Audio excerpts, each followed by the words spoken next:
Als de zomer op het eind loopt, komt de najaarskermis, die het volk een extra gelegenheid geeft tot feesten en vooral misschien tot een lekker eten en smullen.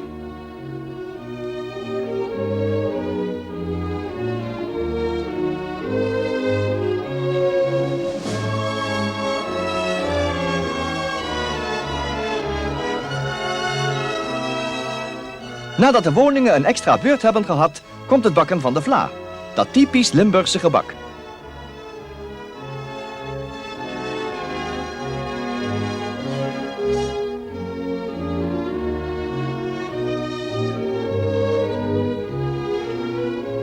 Hier en daar wordt op het land nog in de ouderwetse oven in de weide gebakken.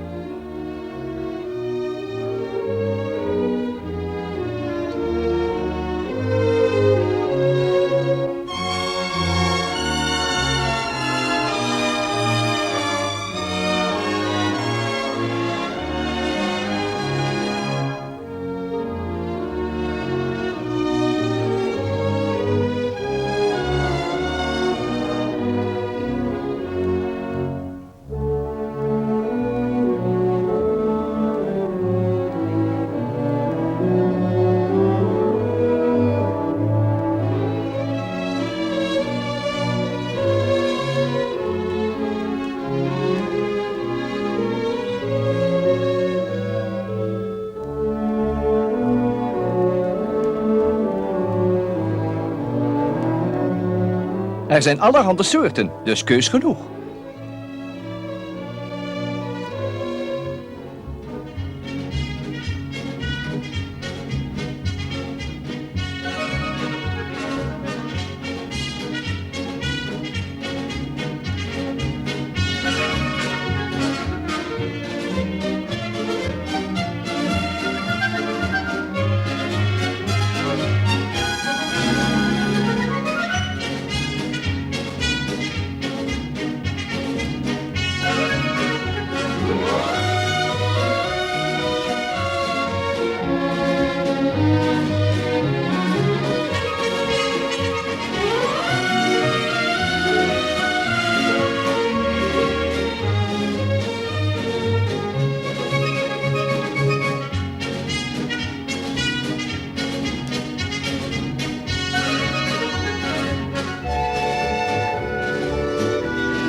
En de koffietafel in de open lucht, dat is een waar feest voor jong en oud.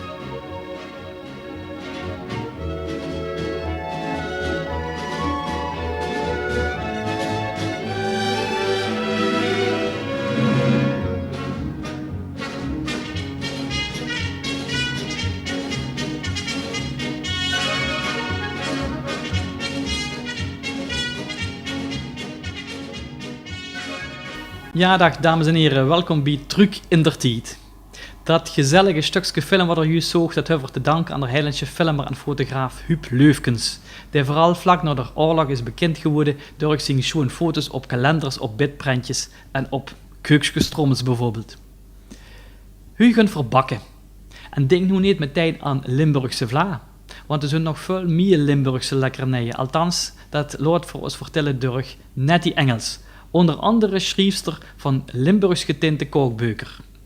En ondertussen geniet ik bij haar van de kermiskook. Zelf gebakken natuurlijk.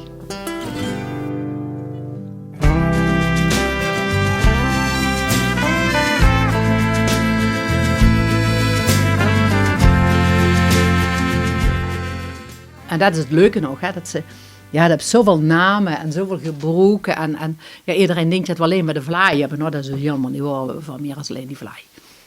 Ja, Limburgse gebak is niet alleen maar vla. Het is niet alleen maar vlaai. Ja, ik zeg vla, maar dat is eigenlijk niet goed, hè? Het ligt ook per plaats. Er zijn plaatsen zeggen ze vla en dan zeggen ze vlaai en vlijkje. Ook daar zijn weer meer benamingen voor. En op het ogenblik zeggen we bijna altijd vlaai om het te voorkomen dat het verwisseld werd met de puddingvla. Ja. Maar... Dus niet alleen maar vlaai is Limburgs, er zijn meerdere gebaksoorten Limburgs. Er zijn er veel meer. De redong, linzenpuntjes, pielappel, En een pielappel, dat is gistdeeg met een appel erin. Dan hebben ze de menkes, de miggemenkes of de wiggemenkes.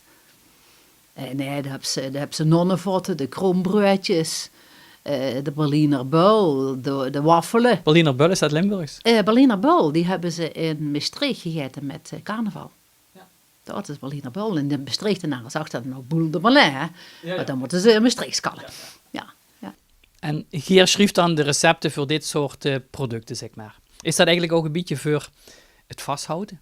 Ja, de eerste boek wat ik geschreven heb, dat is 33 jaar geleden. In Pokerskoog en Opstad Moerenvla.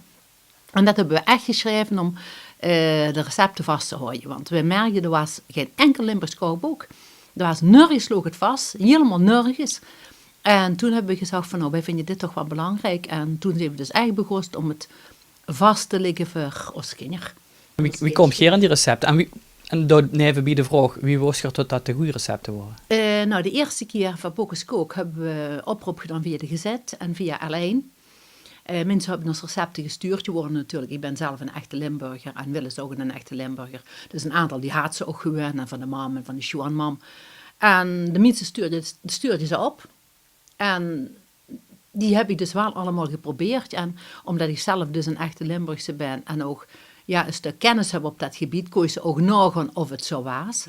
De eerste keer hebben we ook die recepten volgelaten zoals de mensen ze gedaan hebben.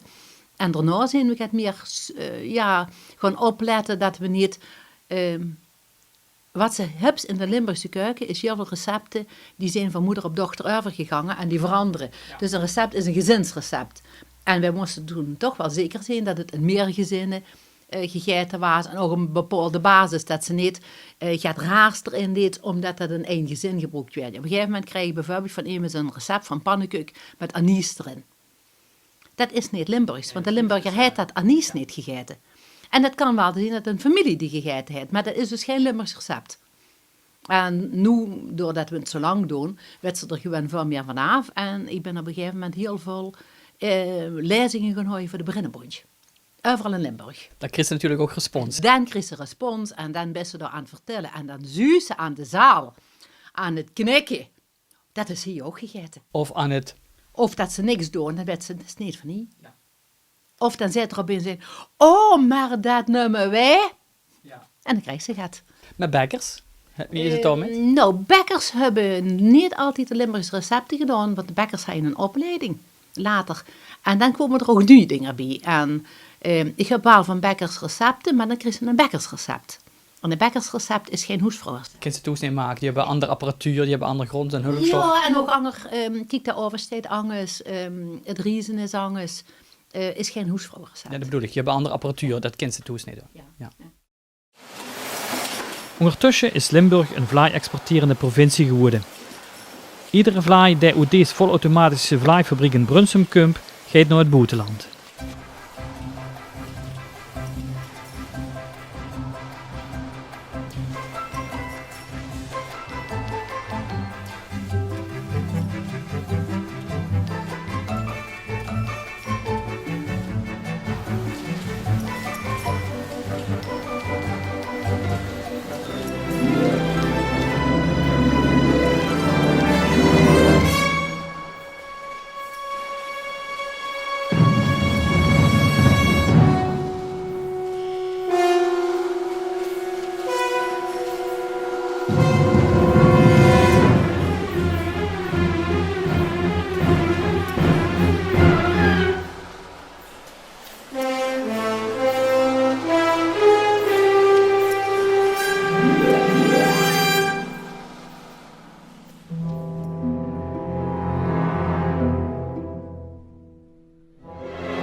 als je nu kijkt, de vlaai die nu door de bakkers gemaakt werd en de vlaai van vroeger toes, kunnen ze af en toe best bij de bakker nog een echte goeie vlaai hebben, die vuil liedje op die van vroeger. Maar er zijn ook nu heel veel vlaaien met slagroom en met van alles erop, wat we vroeger dus helemaal niet hadden. Vroeger was op een vlaai geen slagroom en chocoladevlokken en een vlaai met ananas en een vlaai met advocaat. Ja, dat bestond allemaal niet. Het is ook wel meer een kook eigenlijk, hè? Dat was vroeger, dat had ze niet eens. Kijk, de Limburger, dat moeten we niet vergeten, dat was arm. En een vlaai was niet duur. Want wat is een vlaai? Dat was gisdeeg, daar mokken ze toch.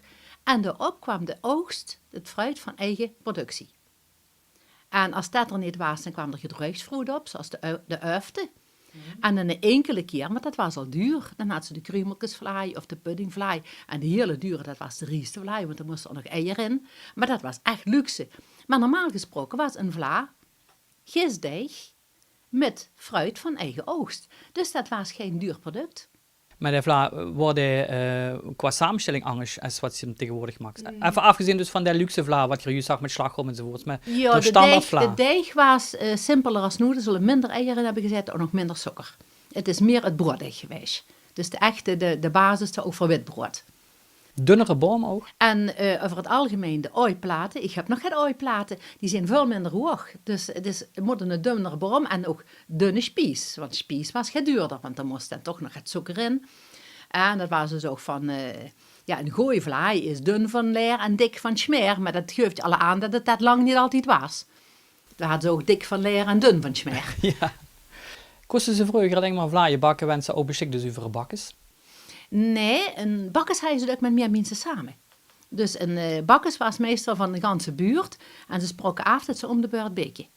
En een bakkes maken was duur. Het moest toen nog los staan van het huis. Dus dat deed ze met meer man. En toen zijn later die ovens gekomen en die fornuizen. En in de fornuis kosten ze ook bakken. Ten slotte, wat denk je, wat zijn de ontwikkelingen nog die ons te wachten stond in de vla? In het vla gebeuren, wat gaat er nog gebeuren? Wat we wel merken is dat er toch veel bakkers weer een goeie vlaai verkopen. Dat komt terug. Een tijdje was het moeilijk om een echte goeie vlaai te kopen. Dat komt terug. Wat verstoort je eronder? Een goeie vlaai is een vlaai die echt van gisdeeg gemaakt is, die goed gaar is, die een beleg heeft wat niet alleen gelei is, maar waar vruchten in zitten. Ja. Waar niet allerlei toeters en bellen op zitten. En die is er wel weer. Alleen... Ja, van de andere kant hebben ze dan ook weer een heleboel dingen die als vlaai verkocht werden, waarvan ik zeg, luister, ik heb er niks op tegen, maar geeft die de naam vlaai niet meer. En noem het taart. Ja. En dat vind ik jammer, dat die als vlaai, dat zou ik heel anders willen. Dus we eigenlijk twee kanten uit. De ene, de hele luxe vlaai, die eigenlijk meer een taart of een kook is. Ja. En terug naar de basis. Toch, de basis kunnen ze weer een open proemenvlaai kopen. Maar die kost je wel geld. Die komt niet meer door de bakkes. En die komt niet door de bakkes, nee. Nee, dat niet meer.